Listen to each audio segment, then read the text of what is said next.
Hey guys, it's Melanie. Happy Wednesday and welcome to my, I think this is my fifth intermittent fasting update. So that means that I have been doing this for 5 months and this month's update will be pretty quick.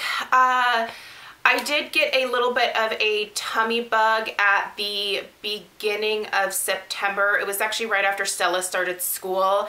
And it was not a little bit of a tummy bug. It was a pretty major one. So I actually had I think it was at least a 48-hour time period where really the only thing that I was able to consume was Gatorade. And even that was kind of pushing it. So I went for a while without eating. I didn't think that would be possible, but I was so nauseous that I was able to make that happen. Now, after the tummy bug kind of cleared, it did take me a couple more days to get back into a regular pattern of eating. There were a couple days after where I was definitely not consuming enough calories, and I did notice that that definitely had an effect on my energy, and it did sort of help me realize that for me personally, the 16 to sometimes 17, sometimes 18-hour fast period that I typically do, I try as much as possible to adhere to the lean gains method, by the way. So I fast for about 16 hours, sometimes a little bit more, and I eat for roughly around 8 hours of the day. So that is what I choose to do. But it definitely, that time period taught me that for me personally, doing anything above that, you know, a 20-hour fast or a 24-hour fast just is probably not a good idea for me. I just honestly didn't feel very well. That obviously had a lot to do with the tummy bug, but it just, you know, I definitely like right around that 16-hour mark the best. I find that really just makes me feel the best, if that makes sense. I know there are a lot of people out there who do much more extended fasts, and if you can do those, I think that is amazing, and if you get benefits from it, then, you know, even better. But for me, I think I've decided that I'm just gonna stick with the 16-8 method. It works really well for me. One thing that I did do, well, that I have done over the last few weeks that I kind of regret doing is I've started doing just a little bit of almond milk in my coffee again. I don't know how I got back into the habit of it, but it was just this thing that I was finding myself doing almost unconsciously in the morning, and it wasn't until like after I finished the cup of coffee that I was like, what are you doing? Because I had, if you guys will remember from the previous month, switched to just black coffee in the morning, which actually is okay. You know, it's not my favorite way to drink coffee, if I'm going to be totally honest, but it wasn't terrible, and I did it for like a month and a half almost, and then for whatever reason just went back to it. So I am going to try to focus in the month of October weaning myself off of that almond milk again, because I had definitely gotten used to it. In the previous like month and a half, I was doing almond milk a little bit on the weekends, so I wasn't truly fasting on the weekends. I still wouldn't eat until my normal like eating time, but I would do the almond milk in my coffee just as like a treat for the weekends. But anyway, so I would like to get back to that because I did notice that it wasn't significant, I will say that, but I did notice there was a little bit of a slowdown in the weight loss. The last time that I had checked in with you guys, I think I was at like 183 pounds or something like that. Honestly, I haven't really weighed myself in the last month. I don't feel like I need to. I don't feel like I need that number. I'm going at this going forward more of an approach of how do I look, how do I feel.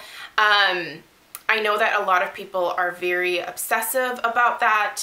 number on the scale and it continuing to come down, but I did find myself for a short time period like weighing myself almost every single day, and it just did become a little bit of an obsessive thing for me, and that's not what I wanted this to be in the first place. So I put the scale away. So I don't know what I weigh right now, but I know that I feel amazing. I know that I look better than I think I've looked in the last decade of my life. By the way, I'll be 39 next month. And so for me, you know, being so close to 40 and just feeling so good is fantastic. And that's all that I could ask for. I do not have the sugar cravings that I used to. I feel like those with each passing month are waning. That's not to say that I don't have a treat every now and then. You know, just in the last couple weeks, my husband and I and our daughter went to Dairy Queen to get chocolate dipped cones a couple times. You know, I've had like a little piece of candy here and there, but I honestly don't crave it nearly as much as I used to. So that's amazing. I don't feel those sugar cravings as intensely anymore. I find myself wanting whole foods, so fruits, vegetables. I don't stick to a keto diet. I'm not vegetarian. I'm not vegan. I eat basically whatever I feel like my body needs. If I feel like I need some protein, you know, I get protein either from a protein shake or from chicken, sometimes beef, but we eat that very limitedly. Is that a word in our house? Fish. I love fish. My husband and I love sushi, so we've had that a couple times in the last month. But everything is within moderation. I feel like that is the thing that I have learned the most from this, and what has impressed me the most with this whole like transformation is that before I never really thought I could have moderation come so naturally to me, but it just does now. I don't know what it is about this way of eating, but it just works for me.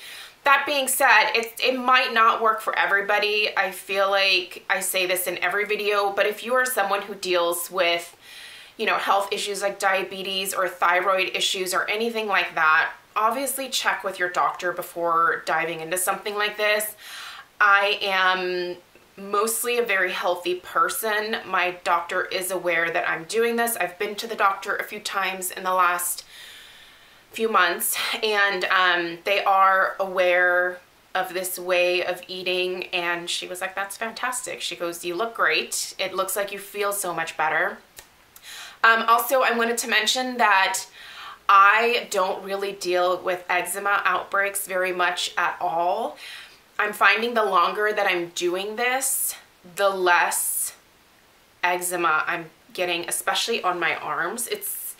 I don't know if it has anything to do with the intermittent fasting, but it definitely improved starting at the point of me starting this lifestyle change. And, you know, obviously I've consumed a lot less sugar, which isn't the most ideal thing to be eating when you have problems like eczema and psoriasis. So that might be it. I don't know. But I don't find that the eczema is something that I'm thinking about every single day any longer. It's not something that I'm constantly having to treat, and that's fantastic. So, and just overall, I feel like I have a lot of clarity in my mind.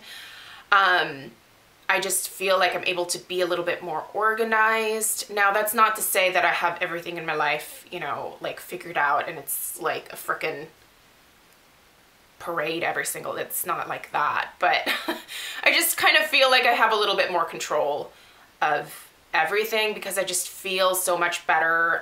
I'm able to at the gym, I feel like I'm able to work out a lot harder. I prefer to lift. I also do a little bit of cardio, but I find that I'm able to lift much heavier. I don't know, I feel great. That's my update. I don't have anything else exciting to share with you guys. Really, what I'm looking to do during the month of October is to get off the almond milk again in the mornings. And once I do that, I mean, I intend to keep everything else the same. I'm not looking to do any like food changes. I just continue to eat in moderation. I do love pastries in the fall. I'm a big pumpkin person. I'm one of those pumpkin spice girls that, you know, like I love pumpkin bread. I made pumpkin bread actually about a week ago for the first time, and I significantly reduced the amount of sugar that I put into the recipe, which I didn't think it would end up tasting as good, but it was actually delicious. So, but you know, like the holidays are coming, and I love holiday treats. So I'm just looking forward to this year being able to consume them in moderation and just not overdo it.